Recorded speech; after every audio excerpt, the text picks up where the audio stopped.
Olá, muito boa tarde. Os franciscanos de Portugal, os que pertencem à Ordem dos Frades Menores, reúnem-se a partir de hoje para avaliar o trabalho dos últimos anos e definir projetos para o futuro.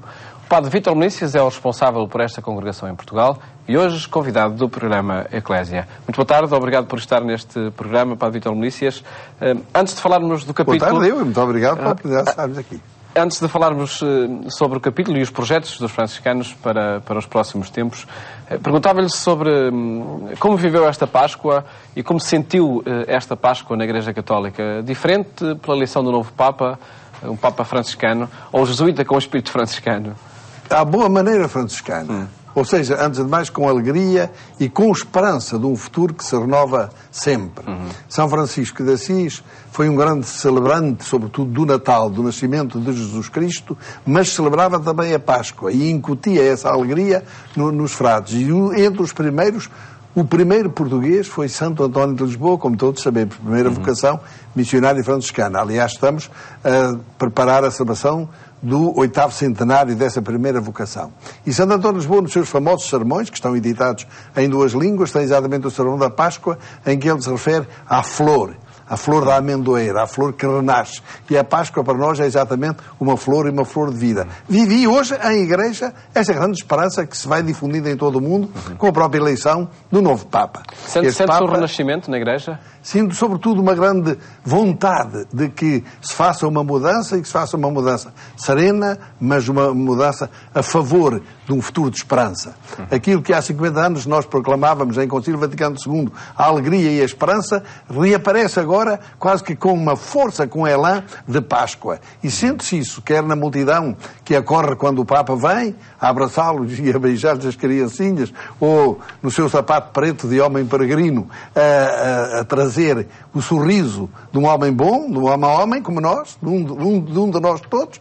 Sinto que nessa multidão, como nas próprias estruturas da Igreja, há uma grande esperança, há uma grande vontade de que se faça aquilo que São Francisco ouviu de Jesus Cristo, na famosa, digamos assim, aparição, no famoso diálogo de São Damião, quando o próprio Cristo lhe diz: vai, Francisco, repara a minha Igreja. E é este sentimento de que nós devemos estar abertos a ir permanentemente renovando, reparando aquilo que vai envelhecendo, que se vai desgastando com a história, com a caminhada dos anos, com os erros, com as fraquezas, mas há sempre uma Páscoa. Assim como em Cristo e como na humanidade houve um momento de sofrimento, de paixão e de morte, houve também um momento da ressurreição, da alegria, que acabamos de celebrar agora e, sobretudo, nos dá esta força, este ímpeto espiritual de acreditarmos que o futuro, o amanhã, há de ser sempre melhor. Mas que Páscoa é necessário acontecer? Que passagem é necessário fazer na Igreja Católica? Ou que renovação é preciso que aconteça? A renovação que São Francisco fez, antes de mais, dizendo: vamos viver o Evangelho. A regra dos frades menores, ou seja, dos franciscanos, dos seus irmãos, é esta: viver sem próprio, sem propriedade, vivendo em castidade, o Evangelho, na sua pureza. E a Igreja hoje, milénio 21, neste século, nestes tempos de tanta mudança, de tanta contradição, precisa ser exatamente um povo que caminha na história, à procura do futuro, mendicante, diria assim, quase que de sentido, interrogando-se, duvidando-se, mas sobretudo predispondo-se a estar em marcha, a estar em caminho para construir o Evangelho. Isto é, que os seres humanos se amem. O Evangelho é lindo, cheio de episódios, cheio de doutrina, mas resume-se tudo a isto: amai-vos uns aos outros, vós sois todos irmãos. E São Francisco entendeu isto como ninguém. Foi o grande arauto da fraternidade e diz: nós somos irmãos todos de todas as culturas, todas as religiões, daqueles que não têm, de todas as raças que encontrarmos, como os missionários franciscanos, quando iam nas nossas caravelas, no grande descobrimento, no encontro de povos e de culturas, ensinavam exatamente aos marinheiros: tudo o que nós encontrarmos é nosso irmão. E hoje, neste século, neste milénio, o que nós precisamos é descobrir, antes de mais, diz que nós somos todos irmãos.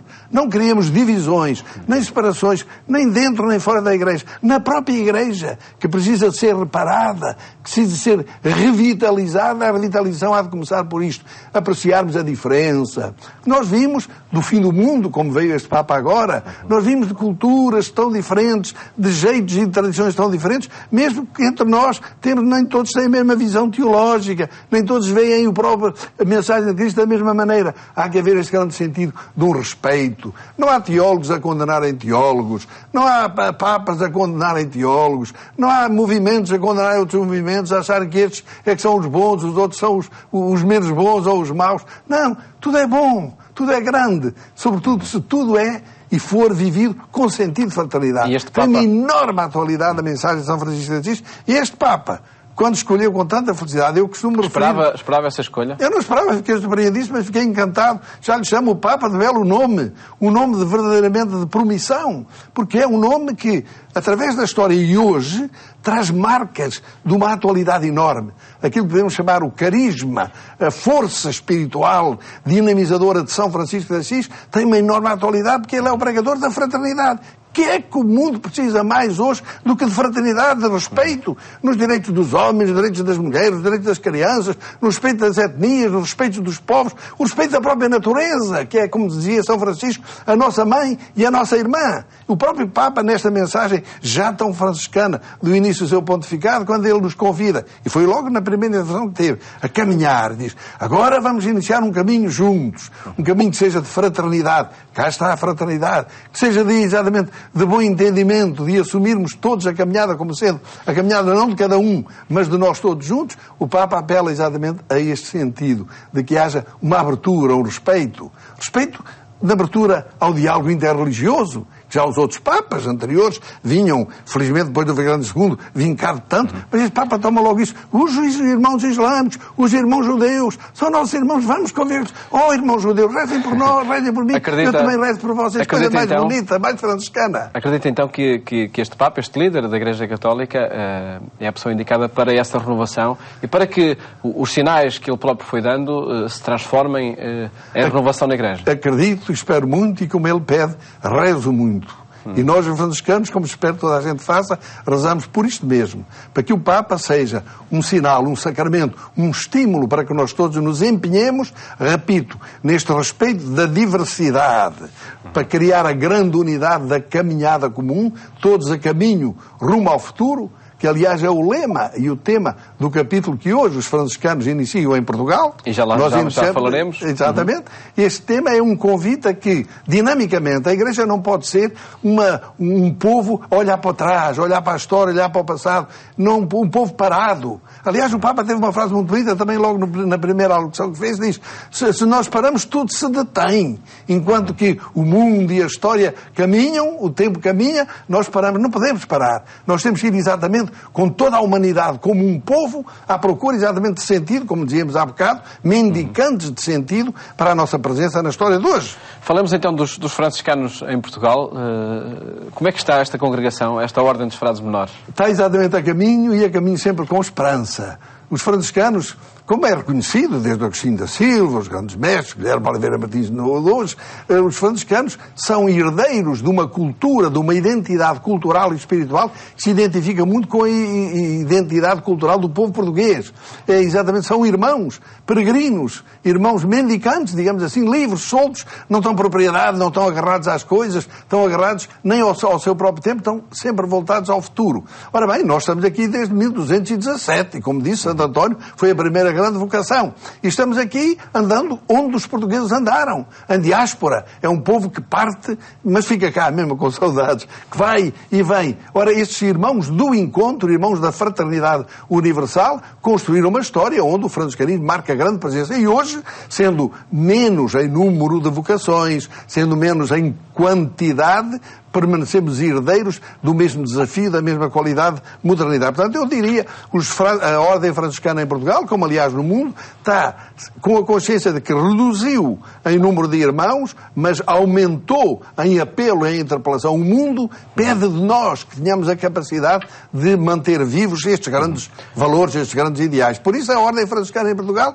e até neste capítulo que iniciamos agora, tem entre o seu, nós costumamos chamar em linguagem técnica, instrumentum laboris, quer dizer, o seu texto base para ser trabalhado ali, para ser discutido e para ser votado, nós temos as grandes opções, antes de mais, a opção missionária. Os franciscanos em Portugal são irmãos missionários. Tivemos, aliás... Entre nós ou além fronteiras? Além fronteiras, há gente. Tivemos grande história missionária em Moçambique, na Guiné. Hoje abrimos novas frentes em Cabo Verde, uma frente muito recente, e em Timor-Leste, à qual nos ligam, como todos sabemos, laço de grande afetividade e responsabilidade também pessoal, cultural, também pessoal, no meu caso, que me alegra muito. Aliás, nós temos aqui vários jovens timorenses que estão a ser preparados e formados para, depois, naquela terra irmã nossa, naquele país irmão, poderem ser também eles testemunhos e fermento de evangelização à maneira franciscana, ao jeito franciscano. E o jeito franciscano é exatamente este, da grande disponibilidade, da grande alegria, sem estarem dependentes de interesses, digamos assim, materiais, temporários, monetários, financeiros, outros, mas com grande liberdade, serem os que estão ao serviço do povo, onde o povo se encontra. O grande Papa João Paulo II chamou aos franciscanos, frades do povo. Uma expressão muito bonita. Os frades são aqueles que estão exatamente onde está o povo. Está na peregrinação, está no trabalho, está nos bombeiros, está na misericórdia, está na imigração. Está onde está o povo. Aí onde ele estiver, aí estão os irmãos para, como irmãos, fazerem andar isto. É um grupo de frades, um grupo de irmãos, como diz, que se revê que está unido em torno desse carisma. Exatamente. Neste caso, o capítulo, ou seja, a Assembleia Magna dos Irmãos, é provincial. Nós temos os capítulos geral, aquele que se faz para os frades que estão em todo o mundo, normalmente faz 4 em 4 anos, reúnem Assis, onde nasceu a Ordem Franciscana, no tempo do Pentecostes, do Espírito Santo.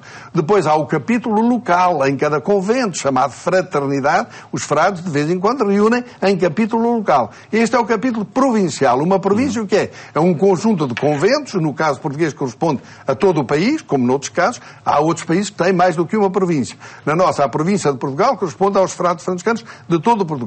Então ali estarão, concretamente, estão 23 frades ex officio ou por ofício, ou seja, os que têm responsabilidades, o provincial, os guardiães, ou seja, os superiores dos conventos e outros tantos que são eleitos diretamente como deputados. Porque os franciscanos têm uma enorme tradição democrática, digamos assim, quer na eleição dos seus superiores, na eleição dos seus serviços, quer exatamente na realização destas opções conjuntas. Portanto, o capítulo é, digamos, o momento mais importante da vida coletiva para se fazer análise do trabalho que se vem realizando, das nossas formas de presença, das nossas atividades. Por um lado, uma avaliação serena, mas profunda e séria.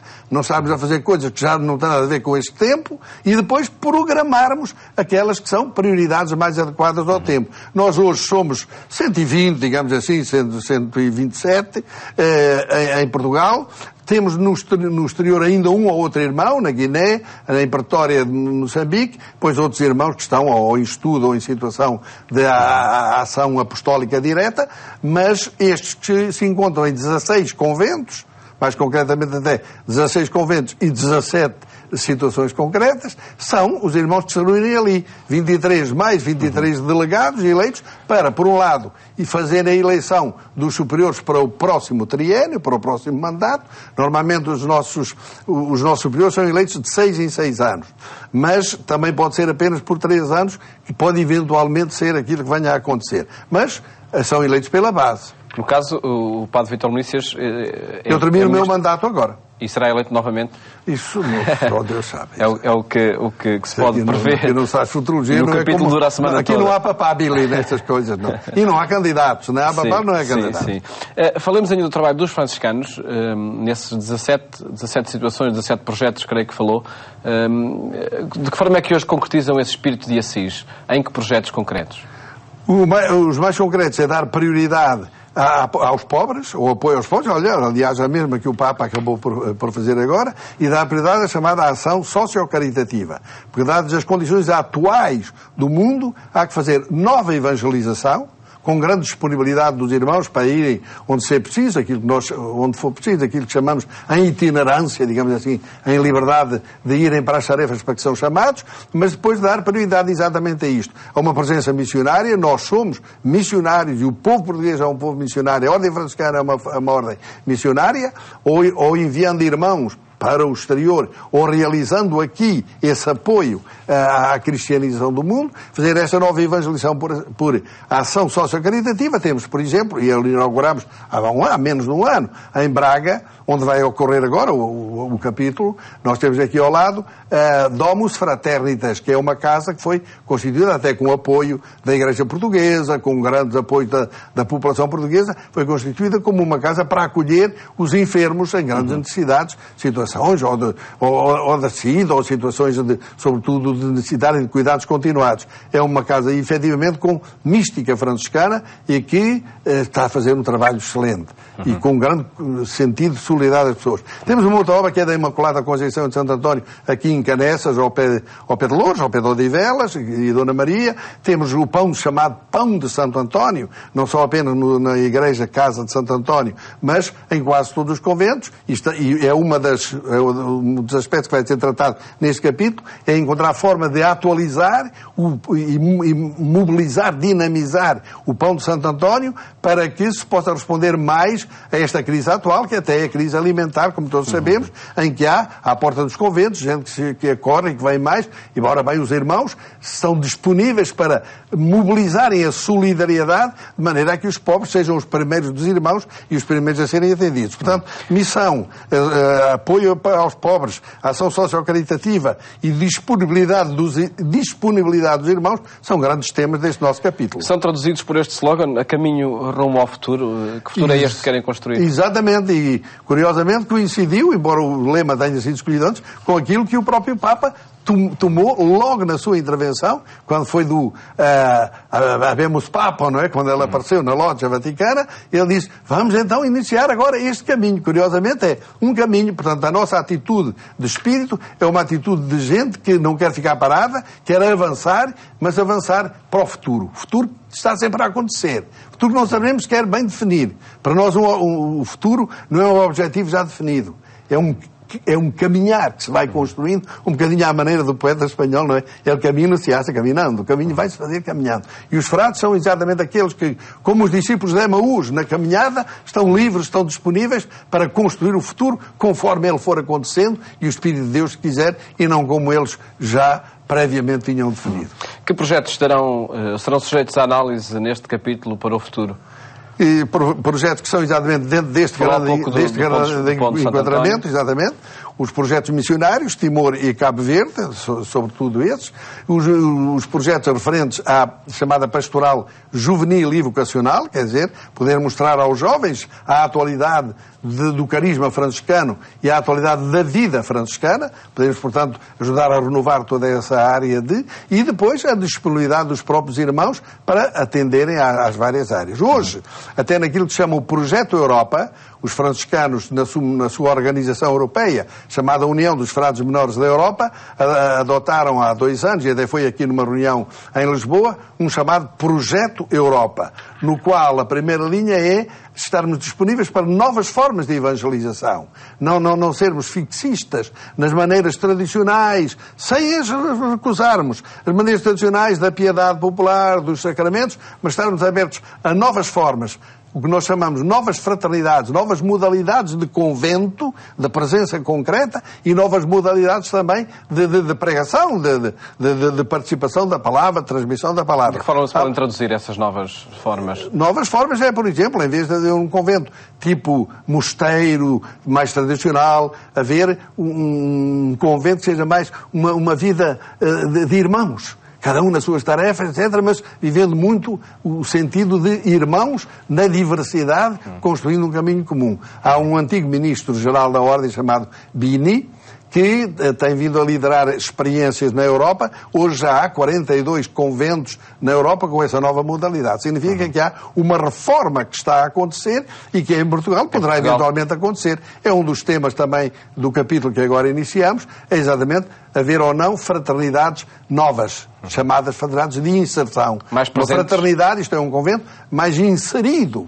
na vida concreta das pessoas, dos pobres sobretudo, e dos mais necessitados. De que forma é que os franciscanos, nomeadamente da Ordem dos Frades Menores, percebe e assume uma responsabilidade que é trazer para os dias de hoje um espírito, o espírito de Assis, tão procurado também para dar a volta aos problemas que o mundo de hoje tem? Assume isto à maneira franciscana, com humildade, mas, por outro lado, com muita vontade. Um bocado à maneira de São Francisco. Percebe que está aí a solução nesse espírito de Assis? Sabe, percebe. E convencido. E é por isso que São Francisco dizia: irmãos, comecemos hoje, vamos começar agora, que até agora pouco fizemos ou nada fizemos. Portanto, este sentido sempre de estar sempre a começar, mas estar a começar com coisas que acreditamos e sabemos que são de grande validade. A fraternidade universal. Entre as coisas todas, a ecologia é uma necessidade. Uma vez mais o Papa falou logo, este Papa também falou desde o princípio na ecologia. É preciso tratarmos a natureza com muito mais respeito sem esta violência. É uma verdadeira violência, não é a violência doméstica. É a violência da grande casa, a violência cósmica. Além do respeito ecológico, o respeito pelo mais pobre e o respeito pelas diferenças. O diálogo interreligioso é fundamental. E os franciscanos sempre na história estiveram à frente disso. Olha, São Francisco foi o primeiro a ir em Damieta, logo em 1220, ele e outro fradezinho, quando os cruzados estavam a cercar Damieta para irem conquistar a terra dos infiéis, São Francisco aparece ali um cruzado sem armas, descalço com outro irmão, a falar com o sultão, com um que era de outra crença, que era de outra fé, foi tão acarinhado, tão estimado, veio de lá coberto de presentes e todo feliz e satisfeito. No primeiro, podemos dizer, primeiro encontro de verdadeiro diálogo interreligioso. E nós temos a convicção de que o mundo hoje carece disto mesmo, de verdadeiros arautos, de verdadeiros profetas. É por isso que este Papa, não tendo ainda nem sequer tempo de tomar grandes decisões, nestes pequeninos gestos que está a tomar, nos entusiasma e nos reforça na convicção que temos, porque temos mesmo a convicção de que a mensagem de dar prioridade aos mais pobres, de dar prioridade ao diálogo, de abertura para com todos, de dar prioridade ao relacionamento fraterno com a natureza, são de facto soluções para o mundo de hoje. E esperemos que de facto assim aconteça e essas soluções apareçam. Padre Vítor Melício, muito obrigado. E façamos por isso. Muito obrigado por ter estado aqui neste programa, onde quisemos apresentar os projetos para o trabalho dos franciscanos em Portugal. Votos de um bom fim de tarde e até amanhã, se Deus quiser.